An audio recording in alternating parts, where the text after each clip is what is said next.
We have the latest in NBA trade fodder that came down earlier today, Thursday, December 11th. Are the Minnesota Timberwolves, among other Western Conference teams, calling up AK and the Bulls about one guard by the name of Coby White? In case y'all haven't seen this yet, our pal, a longtime member of the Bulls beat, Joe Cowley, the one and only for the Sun-Times, reported this earlier today, that the Minnesota Timberwolves have been big game hunting for a point guard. Rumors that they inquired about Memphis' Ja Morant, kicking the tires on Kyrie Irving, but now have their sights set on a more realistic target. That's where the Bulls come in. According to a source, Coby White has been inquired about, and time is of the essence in the Bulls making a decision.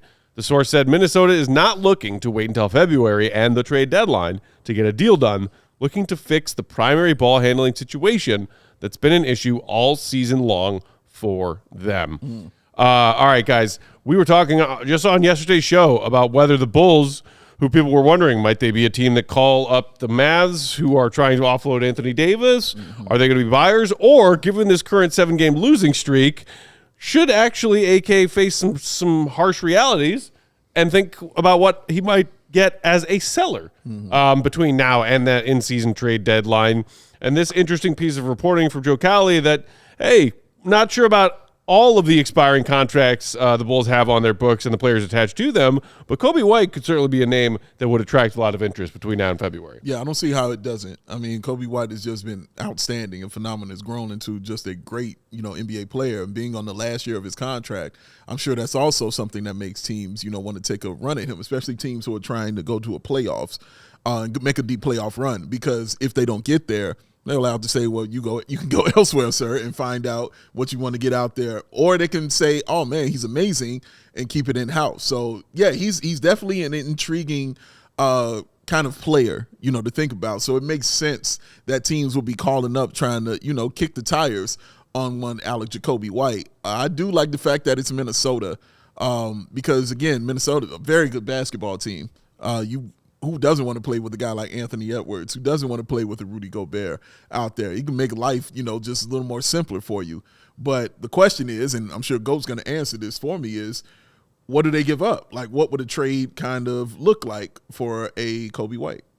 Yeah, so I think this is an interesting rumor. I've heard some interest from the Wolves on Coby White too, and I think a big reason why is that he is on such a team-friendly contract. Now, the issue with that is that he's expiring, and then if you're going to be trading for Coby, you have to be prepared to pay him. You don't want to just rental for half a season. And, it makes sense in that report that they would want to get something done sooner so they can incorporate him. And the Bulls may want to wait to drum up some more interest.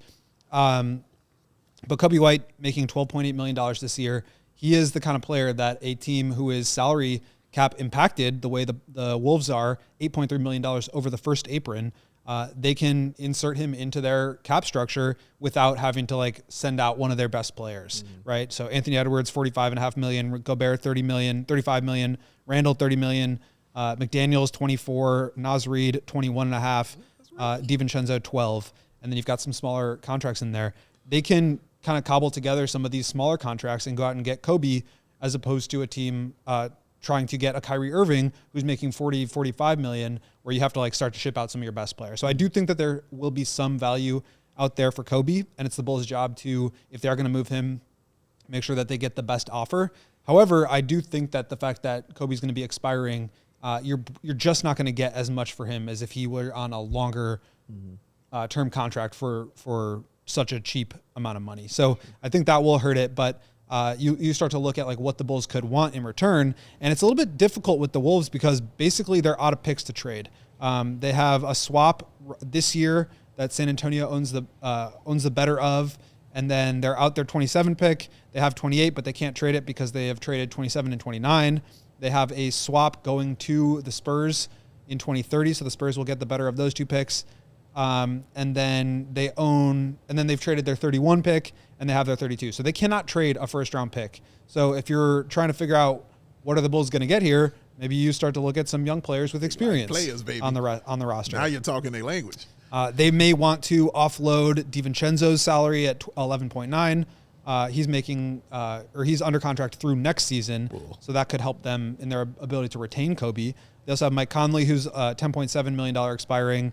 The players that I would be interested in, though, are Rob Dillingham, Johan Beringer, who was their first-round pick this year, who has not really gotten a lot of run, and Terrence Shannon Jr., obviously Illinois, Chicago area native, and somebody that the Bulls really liked in the pre-draft process last year. So I would say it would probably be like one of the bigger contracts like Conley and DiVincenzo, plus one of those prospects, Dillingham, Beringer, Terrence Shannon, and that basically helps the Wolves get in a starting caliber point guard who can play on and off the ball, fits in really well with Anthony Edwards, and gets off of some of their younger assets. So I don't know. What do you guys think? Does that do anything for you if it's like Mike Conley's expiring contract and Terrence Shannon Jr.? Is that enough for Coby White?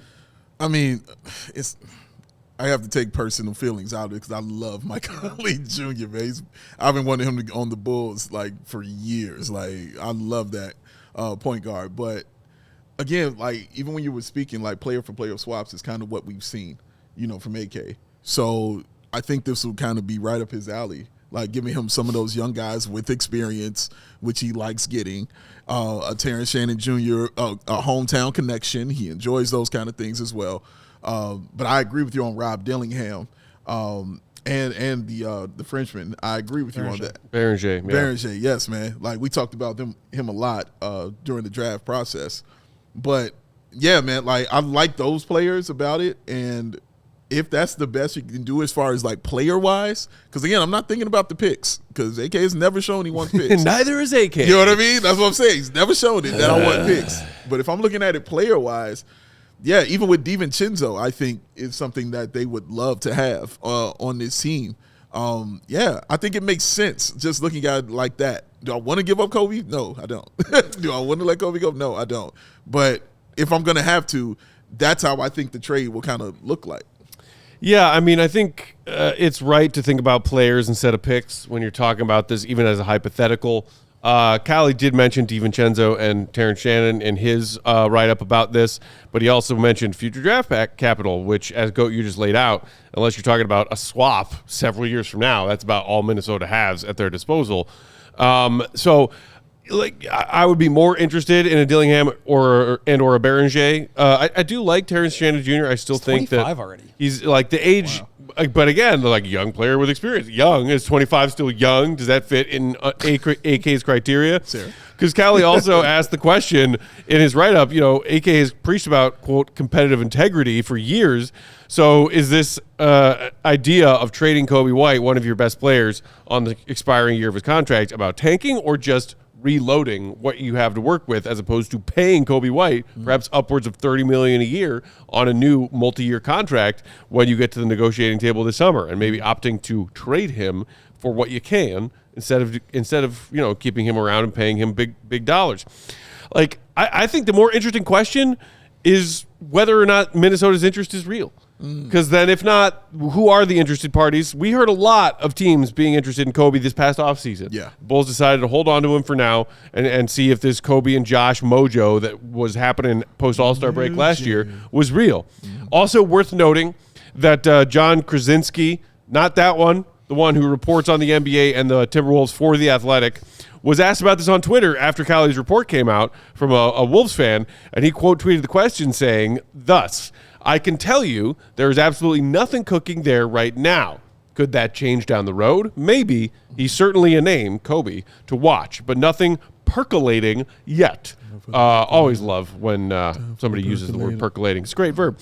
But so that kind of goes against what Callie said, which is like, hey, Minnesota's looking for a guard to add to their team, and they're looking now. They don't necessarily want to wait until the final days or final week leading up to that February trade deadline.